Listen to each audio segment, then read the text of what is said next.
All right. You ready? Can you hear me? I think we're on. Yes, I can hear you. Great. Hello.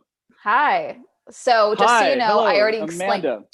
I don't know if you caught the first part of the stream, but I let everyone know that there is about a 20-second delay between you and I talking to when they see it. So just keep that in mind if we do decide to end up doing a That's all right. questions segment. I had a bit of audio issues beforehand. My mic decided it wasn't going to work anymore, so I will be using these. I can hear you just fine. Okay, perfect. Sound great.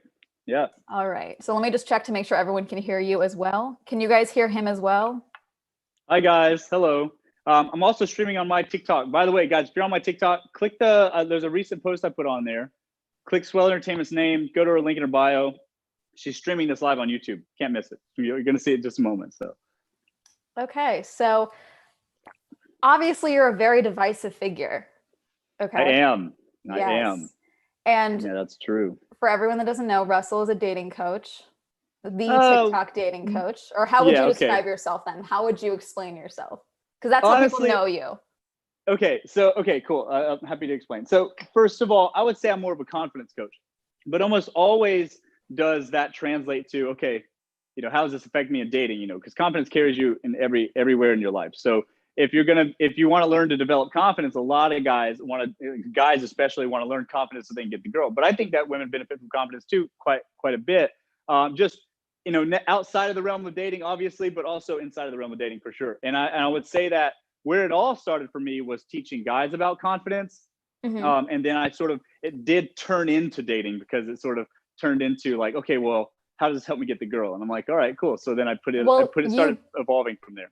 You did put on a class for a year in LA where you basically rounded up all of the well-known dating coaches. Yeah. Old school and new school ones, guys and girls both.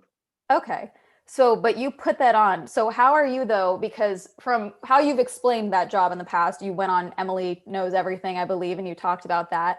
You really are more than anything a connective marketer. You just kind of bring everyone together. So why would anyone trust you to teach them when you're the one who's just bringing everyone together? Well, I would also speak on that class too. Okay. So literally I'll tell you about the show. And then I want to address your video too. We want to talk about the No, absolutely. No, I'm just getting started. Okay, good. So how that show panned out was I wanted to bring together the world's best on dating and pickup. And when I was a young guy, like really young, I'd read the Mystery Method and I read The Game by Neil Strauss. And I was really into that. I watched the VH1s, the pickup artists, like all that stuff. And that's kind of what young men do. They're interested in, getting the girl or whatever. And so I was definitely very much into that. I read the forums back then, you had to like actually Google search and find them. But I read the forums and all that stuff that existed. And I looked up to guys like Mystery and Matador and Cosmo. Back then it was cool and sexy. It was kind of like Survivor, the show, but it's for dating. And it was really cool. It had a happy ending. And then the guy that won that show, Cosmo, he was like a celebrity for a minute. And then, fast forward the clock a few years. And then I started teaching guys about confidence. I would do this weekly meeting on Thursdays. And then it all turned into, well, how does this work for dating and so on? And then that sort of evolved. That's why I got in touch with Johnny Truelove and then Cosmo and the Mystery and all those guys that I looked up to in the past then worked for me. Like literally would come in, fly into town and work with me or come in virtually, whatever. And then we would like keep doing the show, and it was just like kind of like a service it started out sort of just my boys in this area, but then it turned into other people wanted to come and then it grew from there. And it did, I wouldn't say that it was like a huge crazy thing, but definitely people came from all over. Like I think the best, but you understand but the point being here is that you understand why people would consider you a dating coach because you surrounded yourself with dating coach and you helped organize a dating coach seminar basically. Right. And then in that show, sometimes I would speak about it and I would talk about as it pertains to confidence and so on. I looked a little different then. I had black hair, but yeah, that was a thing. Yeah, but so for those of you who don't know, Russell reached out to me because I did a video on him back in September and he DM'd me this month and said, hey, someone brought your video to my attention. So wanted to possibly do a live stream. You asked that I change the title, which understandable. I did talk to a lawyer about that. So I was like, let's just check to make sure. And you were in the right on that one. Yeah, it was just I get it.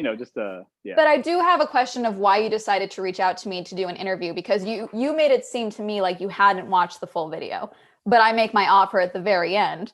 So would you have even reached out to me to do this interview if my video wasn't the second result when you searched your name on Google? So, well, first of all, it came up. First of all, the video came up as the second result. And just like with all of the videos that are, let's say, demonizing, we reached out to everybody, but I didn't ask them to do interviews. And the only reason why I did an interview with you is because I didn't watch all the video at first. It was brought to my attention. To me, it was just like, by who? Here we go. Here's another fucking, you know what I'm saying? Like, just because I don't know any of these people online. I don't watch YouTubers. I never really have. Like, I didn't know anybody.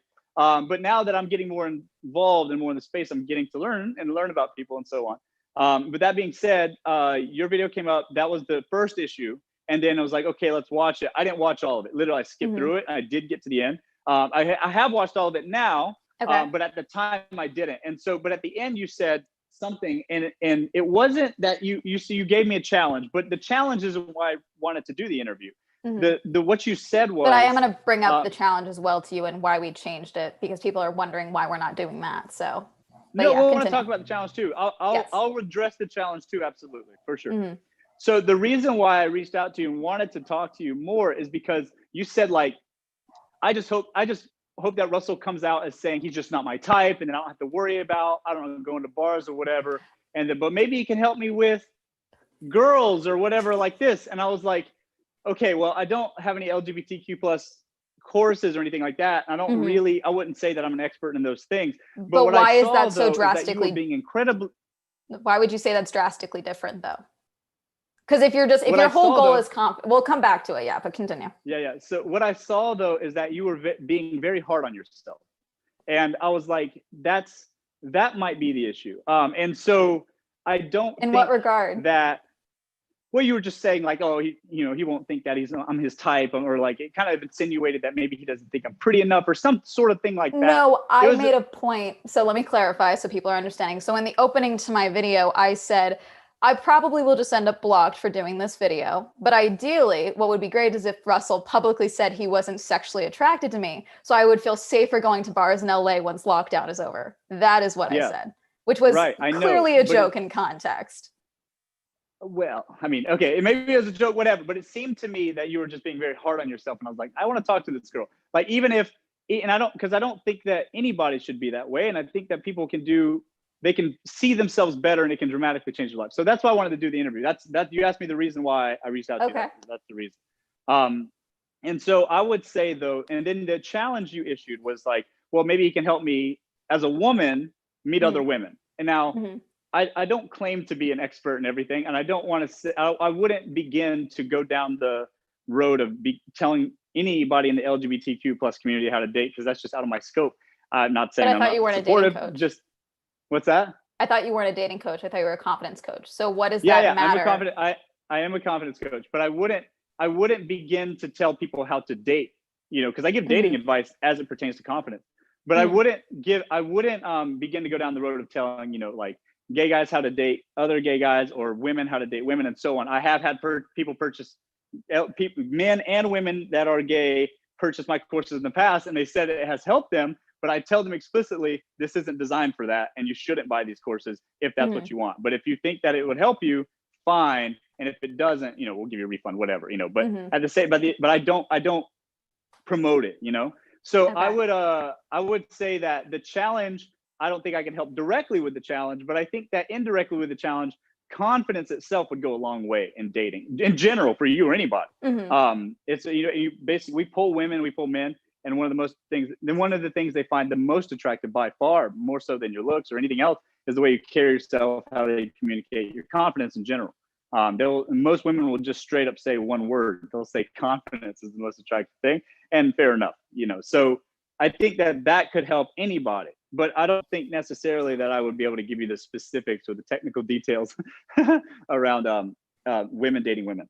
Okay, well, part of my pitch at the end of that video as well was also, or if you're more comfortable, I can get a group of other creators together to take your course as well. I could easily, pretty quickly actually, probably get a group of male creators who are into women or female creators who are into men together to do a course with you if that's what something that you think you'd be up to doing. Like a live course? Yeah. Same like this Like a Zoom live call. course? Yeah. Maybe. I don't usually work with individuals anymore. I used to work with individuals. I charged $2,000 a week. It was pretty good. But the scale wasn't there. So I did it for a while. I had a lot of fun doing it. It was very fun. I'm not so sure I'm going to be able to commit to like group chats or group things like that anymore outside of what I'm already doing. Okay. But maybe. And what are you doing we'll now talk about it. Then what are you doing now? If you're not doing private coaching and you're not really doing more than what you're doing now, so what are you doing now? So now I'm just putting stuff out, putting content out there, raising awareness, drumming up business, that sort of thing. Okay. I'm the spokesperson and an ambassador, everything like that. So that's what I'm doing now. I do help guys. They know if they're in my stuff and they have specific questions or whatever, like I'll answer them in DMs and support them and all that stuff. I posted on my stories. I mean, you see my stories, that kind of stuff. Yeah, I wanted to bring that up actually, because a big part of my video was questioning the legitimacy of some of your dating stories. I focused specifically on your hard nose series because your hard nose. I mean my Instagram stories, but yeah, okay. No, I know. Trust me, it connects. Because when you and I have had 2 other video calls before this, we did one on Monday, I want to say, just to check in and get some clarification. And then we did one yesterday just to test the Zoom call. But I did mention in our Monday call that I was going to bring up how you having a private Instagram is kind of counterintuitive, because in a lot of your stories, you bring up how, I still have photos of this girl on my Instagram as a piece of evidence to add legitimacy to your story. But then your Instagram was private. But then today before this call, your Instagram is now public. So one, I would like to say thank you, because that did make me feel powerful. Like I kind of made you a little nervous that I was going to bring that up. So. But now your Instagram is private. Oh, no, I didn't make it public. I made it public so that I can share your link. I made it public so I can share your link to your YouTube. You can't do it when on a private account. But you can for, the sake of this interview. Why my Instagram is private is because of 2 reasons. One, if you're a private, like look at any meme page, like any private account, any meme page that's private gets way more followers than people that are public, because people will just go to your page and then go, okay, see what they have to see. And then they leave. So you're a meme page? No, I'm saying Instagram accounts that are private on average grow larger than Instagram accounts that are public, at least when they're small. So that's what we do. And the reason why I did that actually is because one of my fans, when I started TikTok, I had like 590 followers or something like that, very small amount.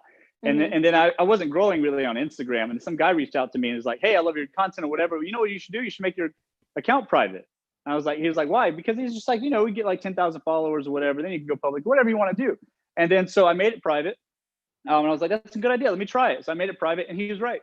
And then once we looked more into it, we realized that private accounts grow dramatically. And also when I tell the stories about the girl that I dated, the one I was talking about, question the sugar, wait, which was this? Was this the sugar baby, or is this the, you use I still have photos of this girl on my Instagram. Anyway, yeah, she is on my Instagram. Yeah. What story was that? Which one was that? There's several that you was like, I still have photos of this girl. This girl still follows me on Instagram. You say that quite a few of your TikToks. Yeah. And that's true. And so so I put it on private, and everybody that requests me, even the haters, whatever, I don't know if they're haters or not, we accept everybody, literally everyone.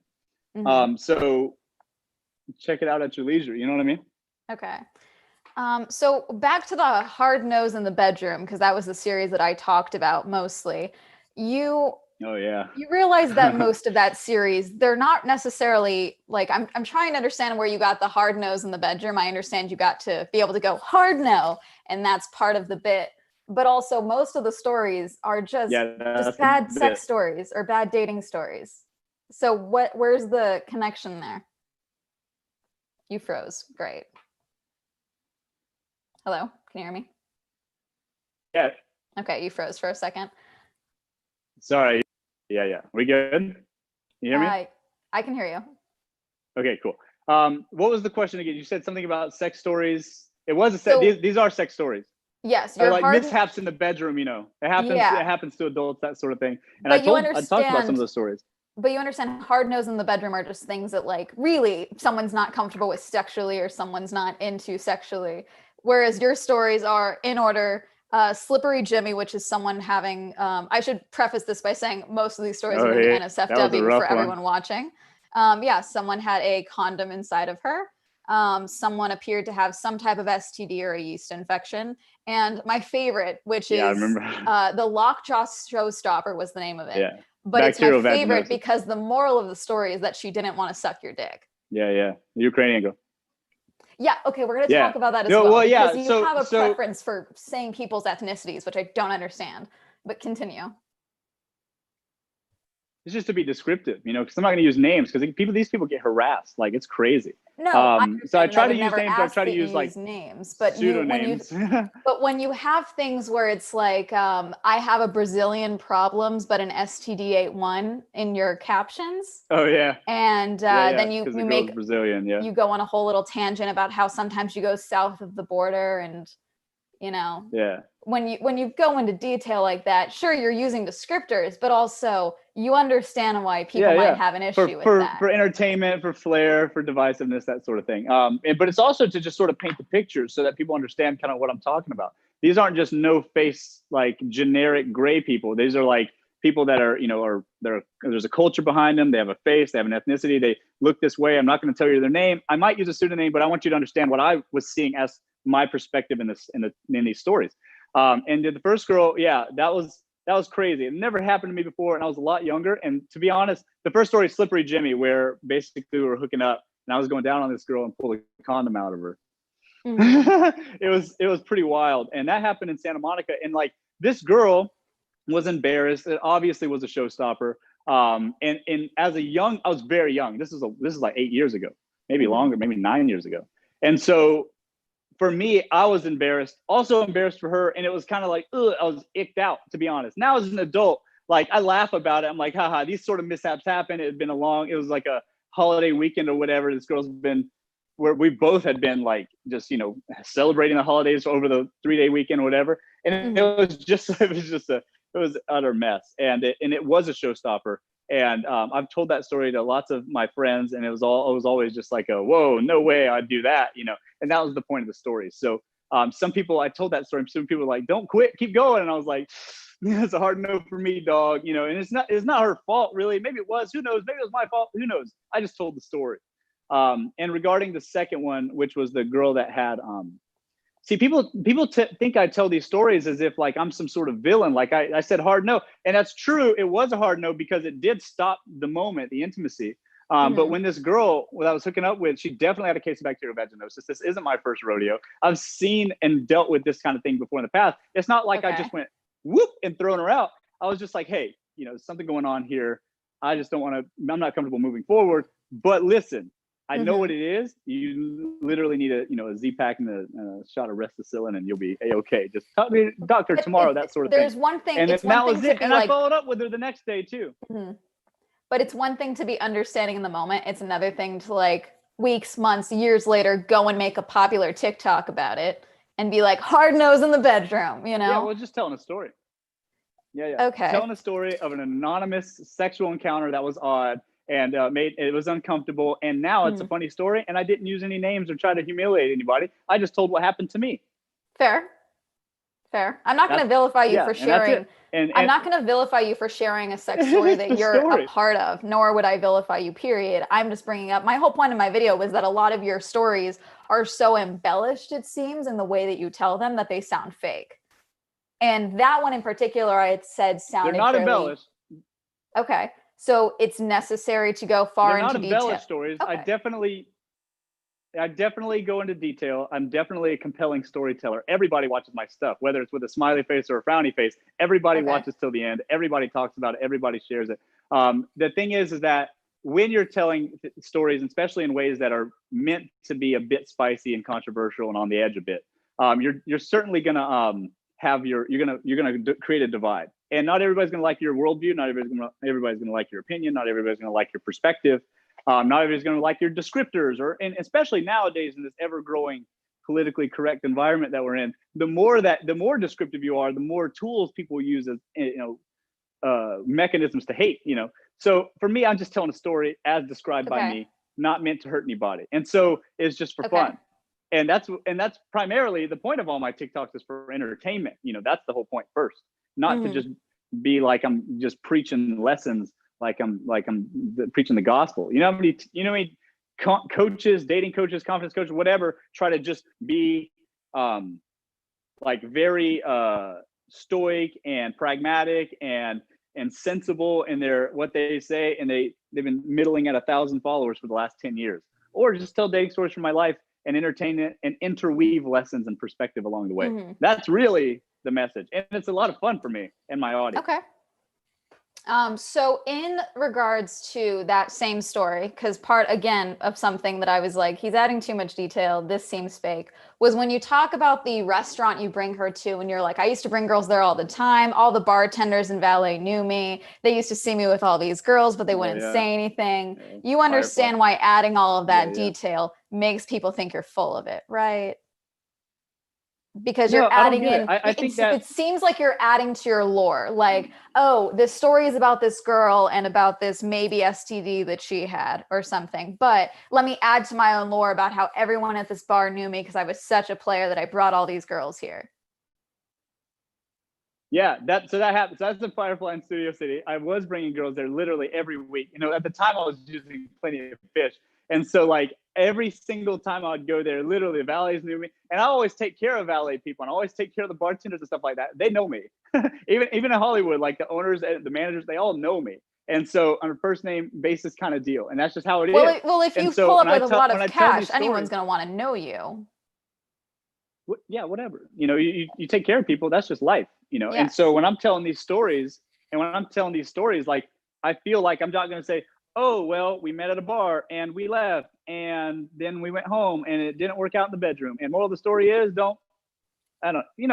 it's not fun. Nothing's fun about that. But when you describe what happened and the details around it, because it was true. I used to go to Firefly all the time in Studio City. I used to pull up, valets knew me, and the bartenders and the bouncers, they all knew me.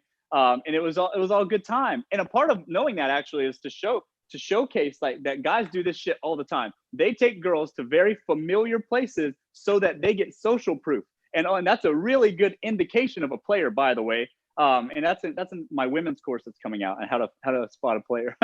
And so that's a really good tool that players use. And I'm not too shy to admit that I certainly was a player at that time. And that's exactly what I did. And I know a lot of other guys today that do exactly the same shit. And the point is to educate people on it. A, that would work. And B, girls look out. But it's there. That's how it is. And if everybody knows you at the place you're going, it's going to make you feel like, oh, wow, this guy's somebody. But the reality is it's manufactured a bit. He knows all these guys at a time, and he's bringing you to some home field advantage. Shit's true. It all really happened exactly as I told it. I definitely emphasize details and talk about extra things to make it more flair. But all that shit really did happen exactly as I told it. So that's what I'm saying. And but I think there's always lessons to be had in there, whether I'm the good guy or the bad guy, and I'm okay with being both sometimes. And so it's not about my decisions per se. It's about the lesson I learned, and maybe living vicariously through me, you can learn them too. That's kind of how I teach. Okay. So in our call on Monday, you mentioned that a lot of what you do is for marketing, like being divisive and things like that. Oh, yeah. What's the marketing strategy behind you standing in the background while the girl dances for you? What's the marketing strategy behind that? Because from a viewer's perspective, at least from my perspective, it looks like you're trying to get cast as a background in like a Brazzers video or something. Because I don't know if you think that makes you look like a baller or whatever, but it's very weird to look at. And you've done it multiple times. I think you did it with Empress Yumi, and then you did one where it's like a day in my life. Yeah, Continue. Yeah. Mm-hmm. Oh, yeah. Yeah. And then you did one with a day in my life where you show you just getting fitted for a suit, and then you lighting up a cigarette or something while a girl in cat ears takes footage for her OnlyFans or something. I don't know what she was doing. So the answer is that both of these girls just having fun, man. The statement about Empress Yumi, I said she's a professional dancer. I don't want to put Empress Yumi on blast. I think she's great. Oh, no. I'm not doing that at all. She's a good friend. She's a good friend of mine. And I don't want to talk about the details of her life. I just said professional dancer. And that being said, I didn't ask about the details of her life. Sorry?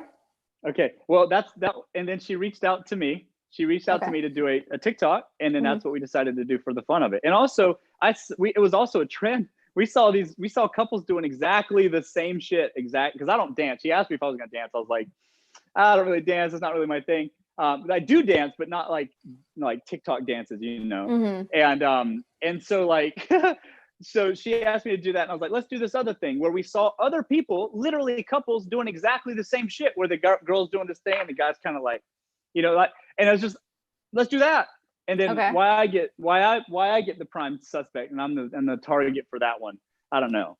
I just got, I Well, guess I got a because big of your target on my back. I overall don't know. persona online and how people perceive you as the guy who pulls all these chicks and you know, do all this stuff. Obviously, it's going to seem more performative than anything. So, It's not going to be like you said so yeah, yourself, but so it was couples. what's wrong with seeing a pretty girl dance around? What's wrong with that? Especially if Nothing's wrong she with came it. over to do that. Yeah. Okay. All Nothing's right. wrong with it. I'm not saying anything's wrong with it. I asked what was the marketing plan behind it, because you said a lot of what you do is just marketing, because you know that, being divisive. You told me specifically that the reason you have your downloads turned off on your videos, the saves turned off, is so people have to share your links so they can be like, oh my God, look at this guy. And then they go back to your profile. So what's Oh the yeah. marketing behind, Of course. Yeah. Yeah. Of course. Mhm. So what about your day in the Well, life of so video though? marketing, look, just creating content for the sake of creating content is the marketing. That's the thing. How Mm. people are going to turn it, twist it, or perceive it, or whatever is sort of up to them. But like, we sort of have some play in that. We have an idea what's going to happen. To be straight up, to be honest with you, I didn't think that people would see that Yumi video and make it such a negative thing. Mm. But so what? They made it a negative thing. Yumi gained 100,000 followers and some shit like that. And Good like, for her. it was fine. It's fine. What's that? I said good for her. Oh yeah. Yeah. It's good for her. Yeah, exactly. And so that was the whole point. We just said, hey, let's do this collaboration, put it on TikTok and see what happens. It wasn't that particular video was Mhm. actually not intended to be divisive. It just happened to be. And that Yeah. happens to me all the time. Well, when And you've so whatever, become what are you gonna do? when you've built your brand around being a divisive figure, then yeah, everything you do is going to be looked at that way. Well, I wouldn't say that I do say things to be divisive, but I wouldn't say that my brand is to be divisive per se. I just tell dating stories with my perspective and my opinion and the way that I talk, which isn't always the most politically correct way to talk, because I'm from the Mhm. South, and that's it. That's what I did, and it happens to be divisive, but I'm not gonna like shift and warp or mold who I am to match some PC character that I'm not. So Okay. I'm definitely rough around the edges for sure. But it doesn't mean that I'm gonna shy away from that. Like that's no good. Okay. What That's about your day in quite the the life opposite of video? what I encourage people to do. Okay. What about your day in the life That's video? what happens. What about it? That's the thing Well, that I mean, happens. that's the same thing. Like, Sometimes I get suits fitted. okay. And then What's sometimes wrong with getting measured and getting suits? nothing's about that. I'm talking about how that video ends with you like lighting up a cigarette while a girl in cat ears dances for you. I don't think she's tagged in that video, actually, now that I think about it. So who is She she in that one?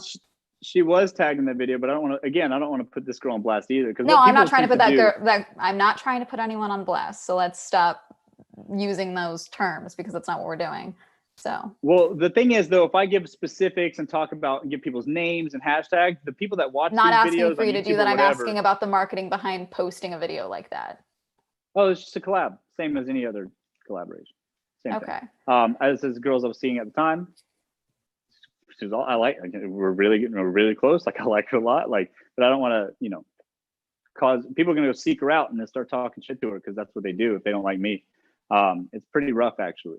So people have there's no end to how far the haters or people that dislike me or my content will go to harass people. It's nuts. It's been nuts.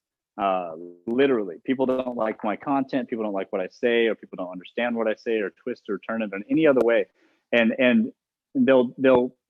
it gives them somehow the justification to go and legit harass and hate people or dox them or whatever. Like I've had people message my mother and tell her to kill herself. She had to change her phone number and That's not her right at Facebook page. all. But it happens a lot. It doesn't mean it's Mhm. not right. And I agree with you. But that doesn't Mhm. mean it doesn't happen. People are going to watch the video, say, oh, well, fuck this guy. And then without even understanding what I'm doing or what I'm about or anything, but just see a clip it, paint it in a certain way, and then now go tell an old woman mother to kill herself. and Well, that's no one should fucking ever reach happened out a to lot. someone's mother. That's absurd. Oh my God, are you But kidding me? Like, you froze luckily my again. mother's tough as nails. Sorry, luckily my Mm, mom's tough as nails. So I don't want to put these girls on blast, That's what I'm saying. You might not intend it, but it will happen. mm, The viewers that don't like what I have to say, or don't like my opinions, or don't like the content that I put out will go do that. You understand? So that mm. video, I got fitted for a suit. I smoked a cigarette, hung out with a pretty girl. End of story. And it was a collab. And also, I really like her, and we had a bit of a thing for a minute. Okay. End of the story. Okay. So one of the main reasons that, oh, great, internet connection is unstable. Sorry, 1 second. Let me just make sure the live stream's still going. Looks like it is, yeah. Okay. Current bitrate is off. Great. Love that. Anyway, so obviously you, like I said, are a very divisive figure. One of your main reasons that you blew up was because you did a series called Being a Bachelor in LA or a Bachelor in Real Life during In the real first, life. yeah, and during the last Bachelor season. I believe it was Peter's season when that first got promoted. That was one of your first videos that ended up on my For You page because a girl duetted it saying, Oh yeah. I hate men, because you had a I saw clip. that girl. You saw a clip talking about having a stable, having women as mares in your stable, and then when they start asking questions, you just kind of move them on to greener pastures. And no, they move on to greener pasture. You don't move them on. You don't have to. Yeah, they decide to move out. Yeah. So Yeah. you've been criticized quite a bit for that post. Oh yeah. Curtis People Connor like did that a video on that. Many people have talked about that. And I rewatched that clip again, obviously, before doing this live stream. And overall, I get what you were saying, because you were talking about having a rotation, for women that you were hooking up with, which a lot of people have talked about. That's not the problem.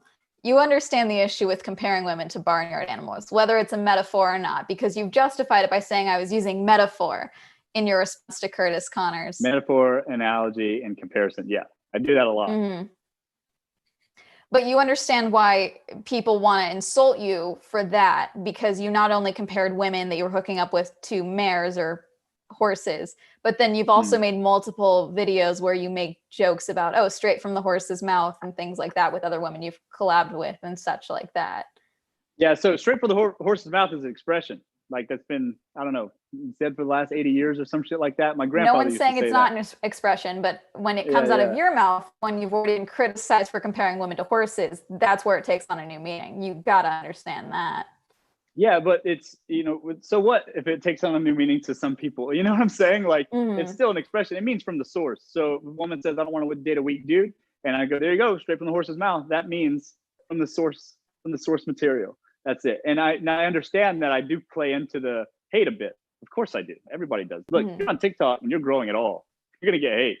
TikTok is like mostly middle schoolers, like 35% of the users. So like, that being said, it's like being in middle school again, where you get fucking bullied for having a difference in opinion or being slightly different at all. So if people don't understand my analogy, I could have said Rolodex. I could have said had rotation. You could have said rotation, and again, like it wouldn't have mattered really what you said. I didn't. Because again, but I didn't say rotation. I said, and I also call men cavemen. I call them apes. I call women. I said that one woman has a throat like a pelican. I don't think that they're actually farm animals. It's just just to paint a picture so that people understand. If you want to be a bachelor and you want to date in rotation, that's fine. Be honest with women, which I always have encouraged since day one. And then just say, look, I'm not looking for that right now. And if you want, and if they decide, or they realize, oh, shit's not going anywhere, they're gonna leave your stable of your life, the sphere of your life, to go and enter into a relationship with a guy that might be willing to have a serious, committed, monogamous relationship, what I refer to as greener pastures. I think part of your bachelor story as well with the rotation thing, because I don't care if anyone has a rotation, who cares?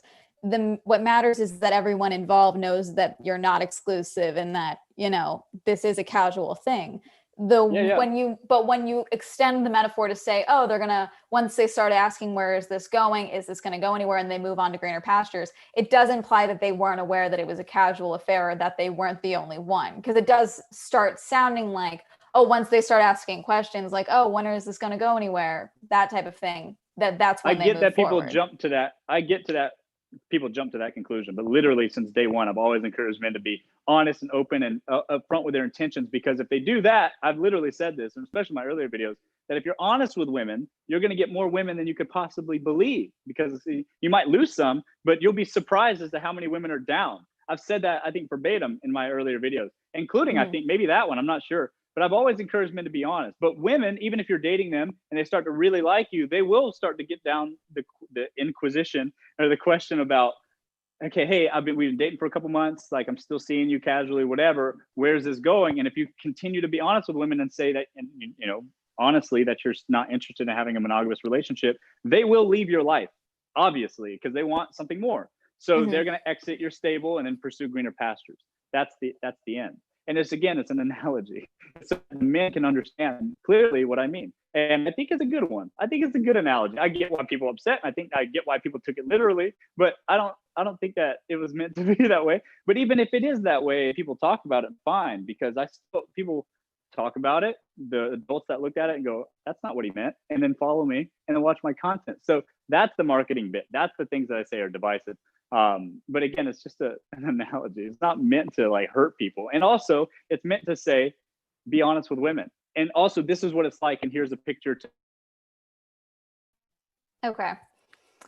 So another thing I wanted to bring up. Oh yeah, this was just a question about how your dynamic in I believe it was the Stone Cold Killer story about the woman who had men funding her lifestyle in LA, and then she would have them drop her off at your house afterwards to spend the night. Yeah. How does a dynamic like that start, where you're just okay with someone basically going on dates with other people and then being dropped off at your house to have sex? Like, how does that a lot of people misunderstood that. They thought that like she was my girlfriend or something like this. This was just some girl that I was seeing. Literally, it was just some girl I met at the gym at 24 Hour Fitness in Studio City. And we met there, and then like shortly after that, I brought her to Firefly. I brought that girl to Firefly, the Russian girl. I honestly don't know what happened to her now, but I brought her to. Is there just a warning poster, like a wanted poster of you in the women's bathroom at Firefly or something? Like, I'm not sure, but again, taking girls on dates and being single isn't a crime. Like and you'd be surprised as how many people are curious about that shit. I haven't gone to Studio City and Firefly in Studio City in a few years now, but at the time I did bring her there because I was living on that side. I was living in a townhouse there, and so I met this girl. I brought her over to Firefly. We hooked up. And then we continued to see each other casually over the few months. But this girl. You cut out. Sorry. Dating. She wasn't my girlfriend. Can you hear me? Mm-hmm. Yeah, I gotcha. Go ahead. You got me? So I was dating this girl. Well, I'm sorry. We weren't dating. She wasn't my girlfriend. We were just hooking up from time to time. I met her at a gym. I took her out to a restaurant. And then we hooked up that night. And then over the course of a couple months, I'd see her every other week, once kind of deal. And we weren't in a relationship. It's not like there was a dynamic there. It was just like some girl that would come through from time to time when I was single, and that was the end. and that's sometimes what would happen. This girl would, for real, have guys drop her off at my house, and she was cold-blooded, even to me at the end. And fair enough, but that was a pretty wild ride. I honestly don't think that any of these stories are far-fetched, man. Like, I just think that this kind of shit is normal. See, half of the stories, that's the thing, because half of the stories I do believe, but the way that you tell them is insane. Like, does a story... I agree with that part. The way that I tell them is insane. Because it sounds fake. Half of your stories sound fake. They're not, though. Okay, but do you really think that a story about how you decided to not have a second date with a Sports Illustrated model because she ate too much on your first date warrants 5 parts? Do you really think that warrants a 5-part story? Yeah, because people are going to go, what the hell happened? What do you mean? She's a Sports Illustrated model. What, you wouldn't date this girl? It's not that she ate too much. It's just that it was that she ate too much, but the way it happened just wasn't for me. And it was not that she was hungry and ate. Wasn't the thing at all. It was like we were having a lunch and she orders these 3 entrees and milkshake or whatever. And I'm just like, okay, I'm done in 10 minutes. Here's your 3 entrees and a milkshake that you're going to gorge yourself on. Even the waiter was like, you going to eat all that? And she was like, yeah, and she eats it all. And then I got to pay for it, of course, because I'm the gentleman. I mean, at the end of the day. And so I pay for it. And then I took her home and it was fine. I just didn't call for a second date. Oh, and by the way, people have reasons not to, like, oh, and also. I'm not criticizing you for not going on a second date. That's not what's happening. Also that Sports Illustrated model is in one of my TikToks. So actually, see, now you understand why people are going to go. See, you're talking to me though about like, oh, I don't want to put anyone on blast, but then you say things like that. So like a Sports Illustrated model. She's not on TikTok. Okay, but you said she's in one of your TikToks. She is in one of my TikToks, but you won't find her. And also I told her that we might be talking about this, just so you know. And the girls that I mentioned about or reference to, that I avoid the ones that I don't want to talk about, but I'll talk about the ones I do, because she is though, and she's there. And these are real. These are not only these real stories, but like they're definitely told in a way that is crazy and zany. I agree with you. But that doesn't mean they didn't happen. But you understand why someone would question their legitimacy when you do that. Fair enough. But that doesn't equal lies. You get me? And then so that's number one. And then number two is, that's number one. And number two is, even if all of these stories were made up, it's TikTok. It's TikTok. Like, do people think that Tony is actually has a girlfriend that's a duck, or did they just go, oh, this is just entertainment at face value because it's a fucking TikTok? Well, let's put in perspective. And people are telling stories and so on. You want to compare yourself to Two-Turnt Tony, okay? Someone whose half of his persona, half of his brand is that he has ducks. Example. And then half of your brand is that you pull women. So your stories about pulling women and dating women and sleeping with women versus Two-Turnt Tony joking that he has a duck for a girlfriend are two very different instances. I've never looked at people's TikToks, especially ones that are funny or meant for entertainment, to look at them and go, how true is that? Let me get into this. I think he's lying about everything. Even if they were fucking wild tales, which they're not. They're absolutely true things that happen. But even if they were wild, crazy tales, who gives a fuck? It's for entertainment. It's for you to go, haha, that's entertaining, or I don't like that, and swipe on. Like what? But you said to yourself, half of your TikToks are marketing, okay? Because you are also selling courses about talking to. Realistically, all my TikToks are marketing. All of your TikToks are marketing. Half of your business is selling courses to people who want to get with women. So obviously your stories about getting with women are going to add into your actual business model. Two-Turnt Tony isn't putting out texting courses on how to date a duck. You know, these are two very different. He's selling merch. Everybody's got their he's selling merch. I sell confidence courses to men and women. I also sell dating courses for women men as it pertains to confidence. And I have a course coming out for women as it pertains to confidence as well. It's practical in nature and how to do stuff. And also if they can go and check it out, and hopefully it helps them. And if it doesn't help them, we give them their money back straight up. That's what I offer them. And if it does help them, then yes, good, we got one, because not everything that I say isn't going to help everybody, but certainly every time you put out content, of course, it's marketing. Let's take you, for instance. You grew your channel overnight, literally this year, blew up. Every video you post is for views. Every video you post is for followers. Every video you do is marketing your brand. That's it. And the brand is you. And maybe maybe what you're selling is views, whatever. I'm selling views, okay, but I'm also selling practical advice for folks that are it's a serious endeavor. It's educational, informational products. But at the same time, my stories are for entertainment, and I'm divisive, and I'm very I speak in parables, and in a way that's gripping to folks. I literally have girls watch makeup videos of me. They'll watch this girl do her makeup of me just talking because they want to hear what I have to say. I had a girl comment on that video and say, why don't somebody just go and download all of his videos and put them on a separate account so we can watch all the stories without giving them any views? You get what I'm saying? Like, I'm an entertaining guy to watch, and these people will watch me even if they hate me. They watch me with a frowny face, but they watch my content. That's the thing. So everything you do, if you're a creator, is marketing. And by the way, your life is marketing. In 2020, it's a digital age, Instagram, social media in general, like you got to put yourself out there. That's all marketing, all of it, whether it's dating, whether it's business, whether it's anything. People got to see you, and you get to control how people see you. And then that in itself is marketing. And so like, yes, all of my content's marketing. And yes, I'm selling information products that aim to help people. And I stand by my work, of course, but also entertain you as well. Because don't take life so seriously. Some of it's a joke, some of it's for fun, some of it's just locker room talk, whatever. And more than 50, I think it's 57% of my following are women, by the way, because they want to hear my perspective. And it's not to hate me either. It's just people that actually like me, you know? And so, and on Instagram, it's 70% women, 71% women. So you got to understand, like, well, when your account's just because private and you can accept any accounts you want, I mean, you easily could just accept actually all of them. I accept every single person, men and women, everyone. Okay. Even now that I'm public, you accept everybody that follows you. And so, again, you know, and people can follow me and unfollow me, sure, but still 71% of my accounts women. Just say it. Like, it's not, you know, if some people don't like my story, they don't have the life experience to even understand what I'm talking about, fair enough. But what are you going to do?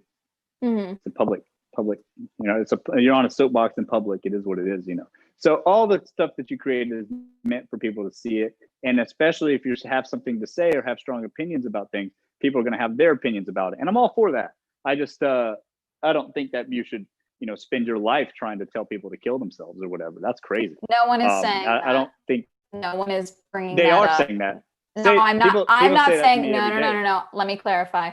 I'm not saying that no one is commenting that or no one is saying that to you.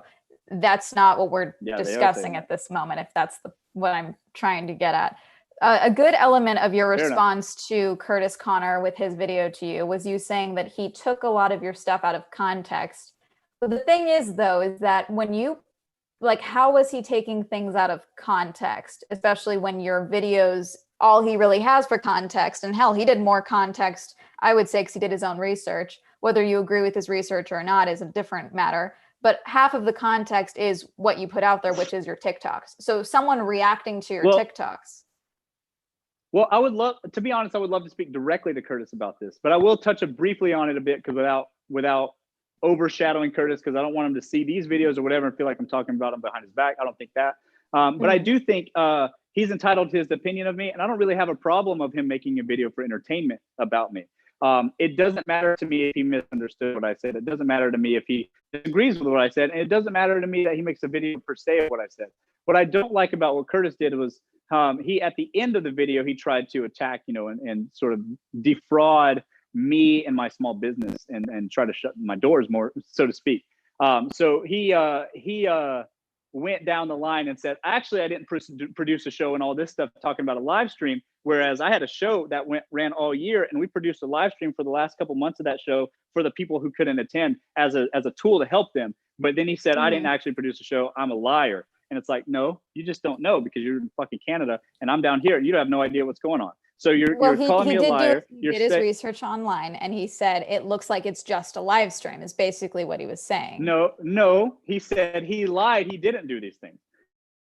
And so he called me a liar. He said my business was false. It was, all this stuff was incorrect. And then he tried to poke holes in my site, which is fine. You know, we find holes and errors all the time, and we correct them, you know, as we go, because it's a small business. But he called me a liar. He attempted to defraud my business to say I was scamming guys. And it's like, actually, though, we have 100% money back guarantee. You conveniently left that off. If it doesn't work for you, we'll give you your money back. I'm here to help. Like, if it doesn't work for you, fair, fine, we'll give you your money back. So he said I was scamming guys. He said, are there instances where you have done that? Are there instances where you have refunded people? Because it is very easy to have a money back guarantee and then have someone sign an NDA to get it back and all of that. So no, we don't do any of that shit. If they hit me up and say it didn't work for me, we give them their money back straight up. But I'll tell you, also, we've done less than 10. I've sold thousands of those courses. We've done less than 10. But if they were legit about it, I'd say, yeah, sure. And there's a policy that's clearly stated right there on the purchase page and everything. And so what Curtis did was said, I'm a liar. I didn't produce a show. It was just a Facebook stream. He's not a producer. He's a liar. And then his I found holes in his so liar and he's scamming guys. That's what Curtis did. And then he took, and so I don't have a problem with how his opinion about my content that's put out there, but he definitely tried to damage my small business for sure. And then regarding what his reviews about my content, like I had this video about girls be living life on easy mode when guys say that, you know, on TikTok or comments or whatever. And I said, that's true, but I was talking about, I said, that's true, but only in direct proportion to how pretty they are and how much they put themselves out there on social media, because rich guys, including myself, are willing to pay for girls to do fun things and take luxury vacations and stuff like that. That's exactly what I said verbatim. So I was talking about models. I was talking about models who get to travel and do things for free because guys pay for it. And then Curtis says, oh, wow, so girls don't get periods and girls don't have to walk around with pepper spray in their purse. And I was like, I wasn't talking about that at all. But he certainly made it seem like I was. And then so people came at me for that and shit. Like, it was pretty crazy. And I did a clarification video. It does nothing though. And so people have already you also decided scrubbed the comment section. Yeah. Oh yeah. We don't. Something. Why would we leave something hate comments? No way. Sorry. Why would we leave up hate comments? Like, no way. Like, you know, if you don't have anything to say, then if you don't have anything nice to say, then just, you know, move on. You already disliked the video or whatever. Okay, good. Now go on. Do you have to go, fuck you, kill yourself, you fucking asshole? No. Do we leave those comments? Of course not. Of course no. not. Nobody would do that. And when people see Curtis Connor's videos, even though he's like, don't do that to him, guys, but also fuck this guy, fuck his life, fuck his business, he's a liar and he's scamming guys, but don't bully him. Then all his audience picks up the torch and then goes, oh, well, we are now justified to do that too, because Curtis did. So fuck you, asshole, kill yourself. Criticism and telling someone to kill themselves are two very different things, Russell. Nope, it's all the same, and that's all they say. It's all by the way. same. It's all the same, and it's what they say. Literally 99% of the comments are that specific thing. And it's like, for what? Having a difference in opinion, having a different worldview or different experiences than you, telling stories you don't like. So they should kill themselves. They're fucking assholes. You should see my comments. We left them there, by the way. They're all held for review, but like, look at them. It's all that 100%. And then try to dox my family and my business and all. Well, that's not right. Doxing isn't right, no idea. And it is illegal. So yeah, but it happens. I'm not saying it doesn't. It happens, and it's anonymous. That's just to me. It's all hate mongering, and it's like, okay, you don't like my content, you want to do videos, fine. But then attempting to shut down small businesses or whatever, because you disagree with the way their content or whatever, and you and say that people are liars or scammers and things when you don't even know what you're talking about, or you're just doing it. Even if you do know what you're talking about, but you're doing it maliciously, is a bad thing. That's what a bad person does. I don't talk about other people's content. I see lots of people's content online that I don't even see ever. I see people's content online and I don't agree with it. I'm like, okay, whoop, and I scroll right by. I don't have to go, oh, well, fuck you. There are a lot of, let me do this whole fucking. There are a lot of people who do that as well, but also at the same time, at the end of the day, if someone's doing scammy behavior, and I'm not accusing you of doing that, you understand why people might call that out or try to bring awareness to it so people don't fall for the scam. Like, a whole element of my content is calling out scams and talking about scams. Sorry. So no, but you understand why, if someone believes that there's scams and there is evidence to show that, not that I'm saying that there was in your case, why people would call that out. Evidence to show. Yeah, but there's definitely not evidence to show that on mine, but it's stated plainly as if it's fact anyways, isn't it? And so that's the challenge. So it's like, why would anybody want to do that? Just because you don't like them or you don't like their opinion or don't like their business, it's just that part I don't like so much. And commentary on your reactions or your stories. No, that's fine. Feel free, comment away. Well, then criticism is a part of that, Russell. Yeah. Criticism is a part of it, but saying that I'm a liar and that I don't do these things, I don't have this background, and I don't have these in my business as a scam, and that I'm scamming folks, and I'm lying about my credentials and all that stuff when you don't know, is not criticism. That's just hatefulness and just I don't know, trying to just cause harm to others unnecessarily because you don't like them. That's different. So it's not criticism about my content. That's fair. Curtis is entitled to his opinion. And to be honest with you, Curtis gassed up my channel so much. I mean, I was in some ways I got to thank him, but in a lot of ways, you're cutting out again. It's just so much lead, and all you YouTubers. Oh, sorry. Can you hear me now? Yes. Okay.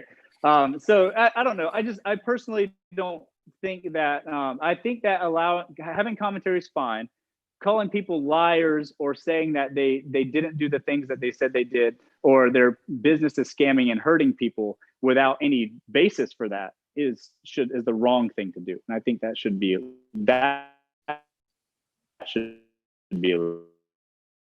Sorry, you're cutting out. And in some way. So do you mind standing just a little bit closer, because I cannot hear you. I don't know if it's the pairing of your earpods or what. But yeah, you're cutting out just a little bit. It could just be the internet. Yeah. Can you hear me now? Yes. Oh, sorry, am I interrupting? Is that better? Yes. Though No, go ahead. back on my original question that led into this tangent, what exactly did Curtis take out of context? Because you said that quite a bit in your response video to him. Yeah. So again, about I give the example, which was living life on easy mode. So basically, that wasn't what I said at all. Like either he intentionally misinterpreted what I said, or he just misunderstood. Either one, he painted a picture of something else than what I actually said. That's a really good example of that. That's it. And so I think I covered that pretty good detail. Okay. So that's most of my questions for you.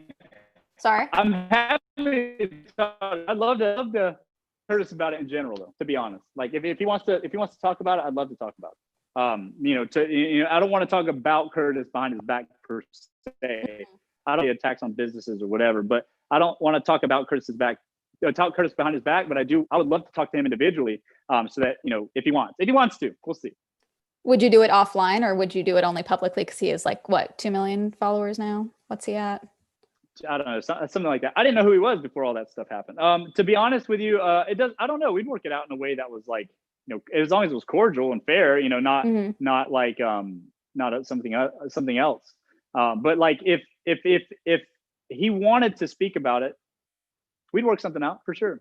To be honest with you, I don't think he's a bad guy. I really don't. I also think he's funny. Even when he talks about me, I had a girl do a music video about me the other day or something like this, and it's funny content. Fair enough, do your thing, like make your content. I get the hustle, and I respect the grind, and I think that everybody's making their money in different ways, and that's good. And and me as a person, I would never do anything that would harm your life or your business.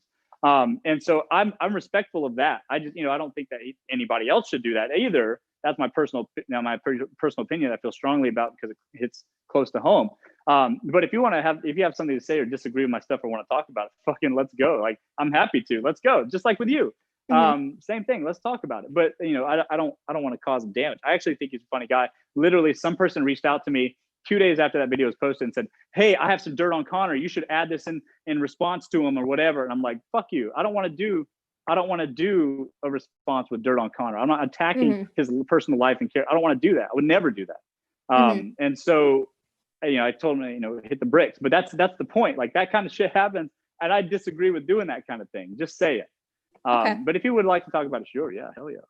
I do have a question though, mostly off topic, but also sort of not. Who was your editor for that video? Because I think they were messing with you a little bit. Yeah, I don't have time to edit. So no, I know. Who was editing that video? Because they were definitely messing with you. Do you want names?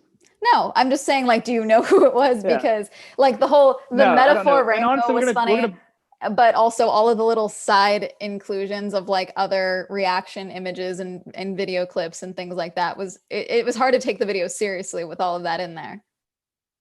Yeah, we just hired some kid and said, "Hey, make it with memes and stuff." Like that's seriously, I don't have time for that shit. Like I don't have time to sit there and edit. I don't have time to do any of that stuff. So I just dole it out because so that's just the way it is. And honestly, whatever. We're probably going to private that video anyways. Like it served its purpose, which was I was able to monetize the channel in a day. Like all that stuff was cool. But outside of that, it's not something I want to just keep having up and just cause continued stirring controversy into perpetuity forever. I don't want to do that. So it served its purpose. I got the views enough to gas up the channel and monetize the next day, or get the requirements fulfilled to monetize the next day. And then we got monetized, and it did its job. And so after that, I don't want to keep addressing it. And I certainly don't want new followers to get pulled into like drama and rebuttals and all this shit going into the future, But with you making divisive content, people covering you, me covering you, more than anything is going to also promote your content. So why would you want people to stop getting involved in the drama when that is mostly your goal, is to say divisive things and get people to debate you essentially? I hear you. And I've seen like about controversy, like around like these makeup gurus and shit where they fight each other and they hate each other and they cry. And I just like, I don't want to get wrapped up in that shit, man. I don't do video content on anybody. Like, I don't give a shit about anybody's content. I don't want to call anybody out. I just want to do my stuff, all my original stuff from me, and have it posted out there. And if you like it, great. If you don't, okay. and that's it. I don't want it to be like, oh well, I'm good. Curtis said this, so I'm going to say that, and then you said this, so I'm going to say that, and da da da. I just don't want my channel to be that. I just don't want to be that. I want to just be funny, have a good time, and hopefully educate people along the way, and then that's it. Like that's what I want to do. I don't want to necessarily get involved in the drama. So that being said, we definitely leverage the viewership to, as a tool to definitely, boost the channel as needed. Not to say we didn't take advantage of that. However, I don't want my channel to be about rebuttals and clapbacks and all that stuff. Like if I'm going to clap back, maybe I'll do it for fun on Twitter, like that sort of thing, but it's all for fun and entertainment. Like that's the point. I don't want to get involved in drama and cause like people are like, oh my God, he said this, let me go watch Russell's video and then go say this and then create some sort of like, I don't know. So you're trolling basically.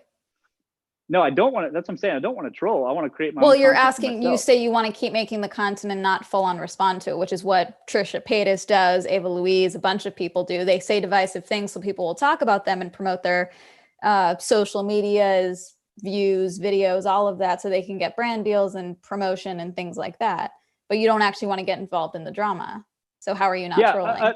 Because why would I don't want to create my account about like responding to everybody's video about me. Like how, oh my gosh, responding to every comment, responding to every video, like doing all that stuff would derail me for the content that I want to create, Like I just want to tell my dating stories and put out content that I think is fun and funny for me and my audience. Like that's it.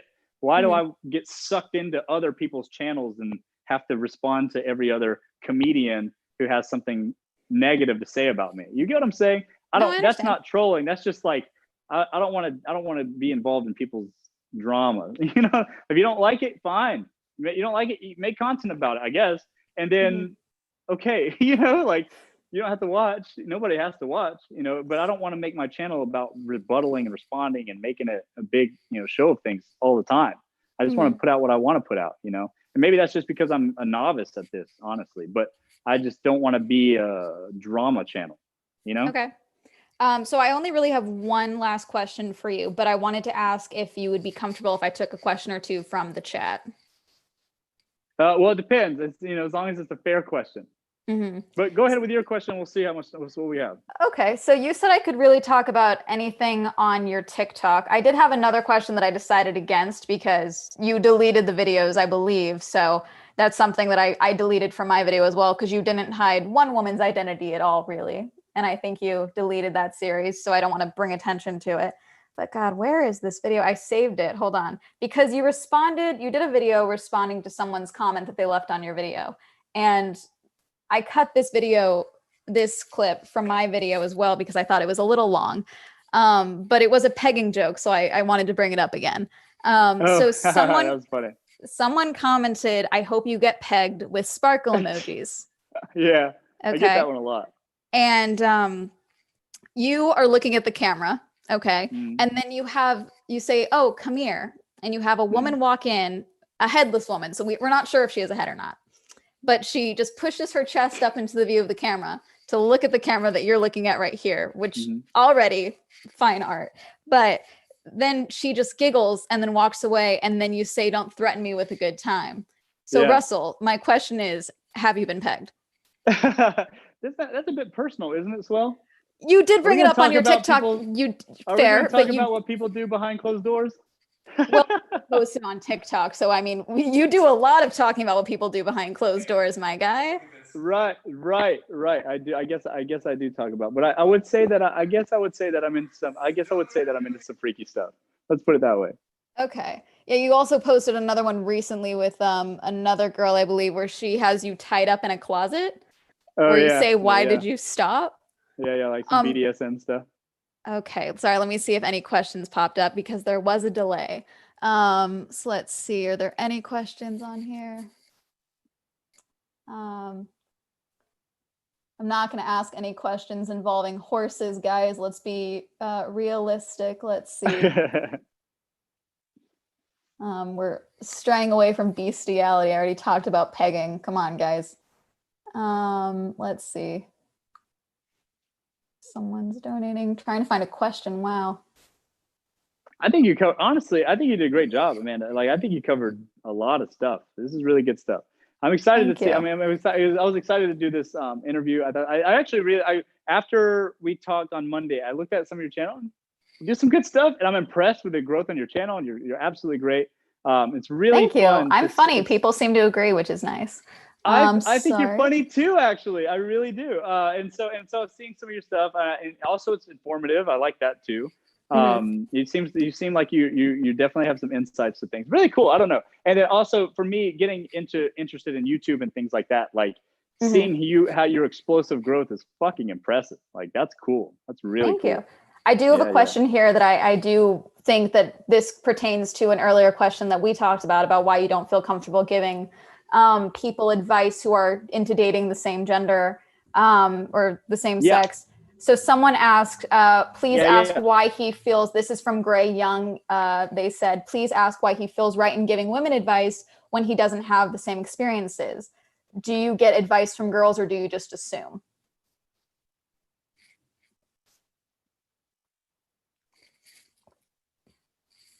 Wait. I'm sorry. I'm sorry. The question was, I'm sorry. You kind of broke up a little bit. You said something about women advice. Yes. Why do you feel comfortable or qualified to give women advice when that's not your experience? Which is, for example, why you said you're not comfortable talking about, same-sex attraction and helping coaching people in that regards. Okay. Yeah. Good point. So I don't have any courses published to give women advice at this time.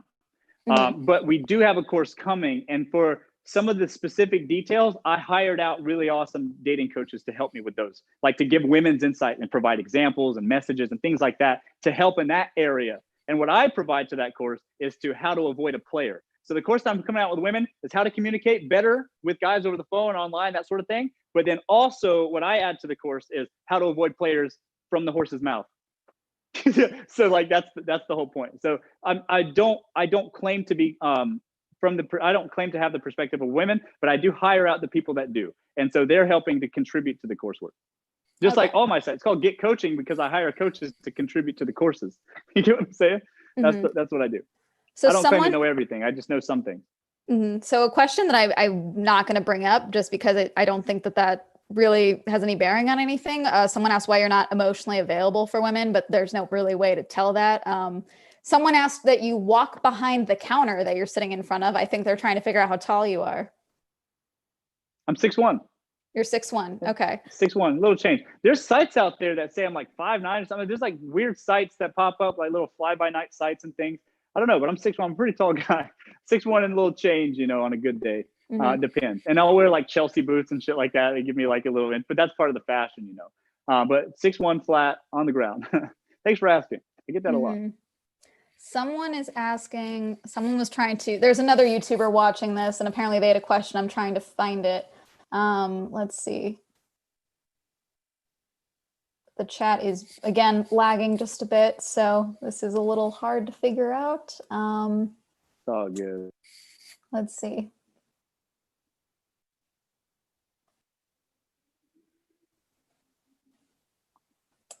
So who are these women? Some people are asking about the women coaches that you work with, because you mentioned a bunch of the men's names. So who are these female dating coaches that you work with?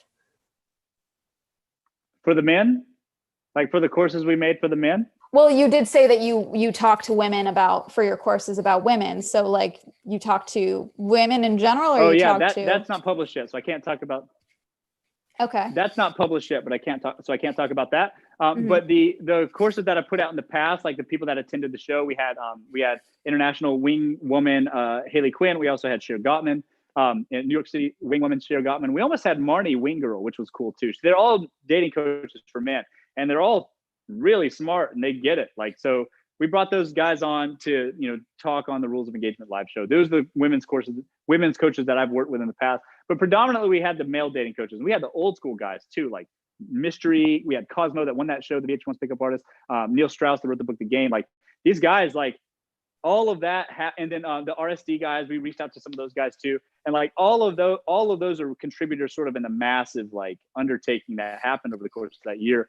But I don't do any of that anymore. I don't produce a show anymore. None of that stuff. Now it's just kind of like my own show. You get what I'm saying?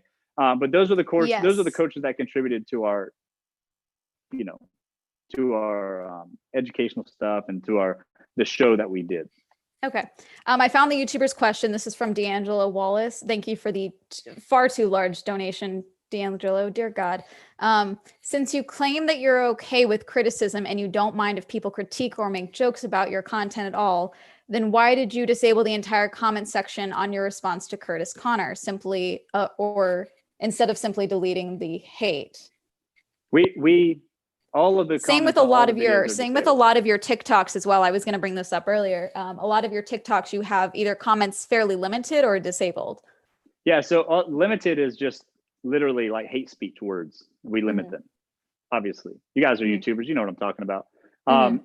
And all of the people that come to my channel is nothing. Like I just started YouTube, so every single viewer on my channel is coming over from Curtis's audience, and every single one of them are saying "fucking kill yourself, asshole," or something Which again, very we're similar repeating, to that. that's not right and shouldn't be said. We're repeating Yeah, that again. but that's the majority of the comments, literally 99%.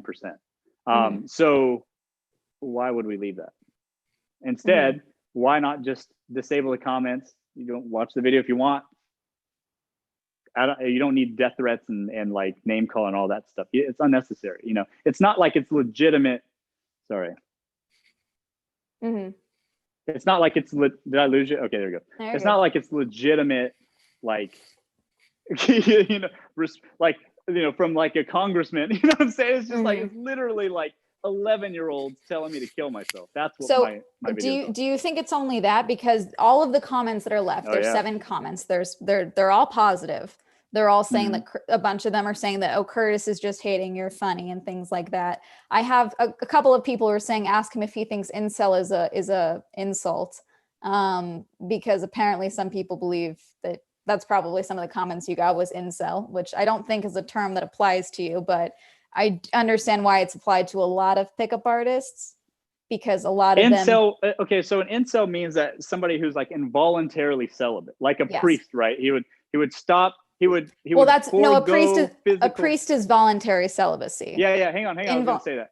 Hold on. Let me just say it. So a priest would forego having intimacy with a woman or whatever, so that he can, give his life to God or whatever, right? And so that person is voluntarily celibate. An person who's involuntarily celibate is somebody that has no choice in the matter, and all women unanimously agree that this person is not worthy of physical affection. And to me, that seems sad, and because when people are referring to incels, it's usually because of things that are outside of control of the people that, this affliction is upon them, so like, major deformity or some other issue, or they're not socialized well, and they're unable to communicate well with others in general, not just women, but in general. And it allows for them to not be, seen as, eligible for physical intimacy. And I think that that's a scenario that's sad. And I think that it causes depression, and it causes serious harmful effects to the guys that are having to deal with that, especially in terms of confidence and how it affects their life. Because there's some people out there that no matter what they do, they'll never have a physical relationship with a woman ever. And that's a sad thing. And I don't know why people would use that as an insult. That's a terrible tragedy. And I think that some of those people I can help, not all of them, but I think that some people in general I can help. And so I don't think that we should be using those terms as like things. And to point that at me and say, oh, he's an incel, it's just like middle school shit. Like I was saying, like these are literally kids just reaching for whatever, to say anything. And that's sad to me. So I just want to bring this up. This isn't a question because I already know the answer to this. A lot of people are asking why you blocked Curtis, but in your response video to him and to me, you mentioned that you did it because people were commenting Curtis's name or tagging him in your TikTok. So you did it so that he would make a video on you because you knew that was a possibility, because you were essentially dating him. I would say that we were definitely considering the marketing to that, and also that everything that we do in terms of social media isn't just by accident. Sometimes it is, but most of the things it isn't. I would just say that. Yeah. So I just wanted to bring that up because a lot of people were telling me to ask why you blocked Curtis, and I already knew the answer to that. But did we lose the live stream? No. Okay, there we go. That says live on YouTube on my end. But I gotta get going. We're running overtime. Okay, sorry. Really quick, last question from SOB308. Is there a difference in a dating coach and a pickup artist? Considering you consider yourself to be a confidence artist, would you say there's a difference? I didn't say confidence artist, but pickup artist is sort of an antiquated term. Pickup and like saying game and things like that in general is sort of something we don't even talk about anymore. For me, I teach communication, effective communication. And we're talking about men talking to women effectively. I teach communication and I'm good at it. And so I think that using like pickup artists was sort of an early 2000s kind of hip. The game came out as a sort of a hip, interesting way to talk about it. But I think that all of those, not all of those methods are antiquated. Some of them are still useful, but I think that the environment, their society is sort of shifting and changing, especially now we have iPhones and Instagram and Snapchat and all that shit. Like it's very, very difficult to just subscribe to those old school ways of thinking. And like now things are different. The landscape's changed. So I wouldn't say that I'm a pickup artist. I wouldn't say that I'm a dating coach, I guess, in terms of confidence, because I do teach men about dating, but I've never called myself that. And I've certainly never called myself a pickup artist. But I would say that I definitely teach men about confidence, and I can teach them how to get the girl from that perspective in a way that's, cordial, respectful, and empowering to men. And I'm going to do the same for women too, for sure. Okay. One quick little follow-up question, again, from D'Angelo Wallace. He said, no, 99% of the comments were not hateful. Answer the question again without lying about your comments on the Curtis Connors video. Well, if what you're saying is true and you have, if what you're saying is true and everything is just held in the review section, then if you wouldn't mind screenshotting any of that and sending them my way, because have my DMs on Instagram. So if you want to, my email is available as well. If you want to send those anywhere, I'll blur out anything that is truly terrible. Okay. But obviously there are people who don't believe that 99% of the comments are hateful, because it doesn't, here's the thing. It doesn't matter that if you don't believe it or not. I don't understand. So let's put it this way. What does it do for you as a viewer to be like, oh yeah, look at all these hate comments. Yes. Look at all this dislikes he got on his videos. Yes. What does that do for you as a viewer, other than just enable you to continue to, attack or whatever for folks? What does it do for you? You can have your opinion, you put it on there, that's the deal. When we originally posted that video, almost all of them were negative hate comments, seriously, and they were deleted by my social media manager. That's the way it is. And since that point, as literally within a week or two later, all the comments on all my videos were held, because they all say the same shit, exactly the same thing, and so, or something along those lines. And so what does it do for you to be like, yeah, oh, you all say the same thing. Look at his dislike ratio. Ha ha ha, we got him. Like, what does that do for you but encourage more negative behavior? It's tragic. And I don't think that anybody should indulge in that. So I'm not sure about that, to be honest with you. Okay. But we'll think about it. Let's put it that way. Okay. Well, just because when you and I have talked both twice on the video calls before this, you have kind of done a little sneak thing where you bring up like you're trying to figure out YouTube or whatever, and you've said it again here. So I will give you a little piece of advice. The more comments equal engagement, which equals more promotion. So deleting comments at all, it doesn't look good on your video, because people do notice when a video has 200,000 views and only 7 comments. Well, what is that? But again, what does that do? We're probably gonna take the video down, to be honest, or private it. But like, I'm not sure that allowing people to just ingest and indulge in more hate or negative talk or name calling, belittling, harassing, or death threats is useful for me at all. I hear you about engagement. And I know that dislikes are treated the same as likes. So if you dislike a video, it's treated the same as like on YouTube. I appreciate that. However, letting people revel in it seems counterproductive. It doesn't seem like it's a good thing, Seems like it's a bad thing. Oh, I realize now. Okay. So people don't think that you're short. They think you're in front of a green screen. That's why they want you to go behind the counter. What do you mean? Like they think you're in front of a green screen.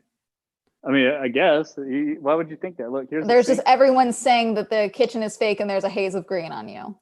There you go. There's this. He's moving the sink, guys. Sorry. It's not a green screen. Anyway, so is that it? I think we got it. I think we're done. Everything. Thank you for coming on. Thank you for being a mostly good sport. But yes, D'Angelo Wallace is willing to have a conversation with you as well. He's the one that asked a lot of those questions. Clearly, there's someone else in the room with you, so I will let you go. Have a great day. Thank you for coming Thanks, on. guys. DM me, D'Angelo, maybe. All right, bye, Okay. guys. Bye.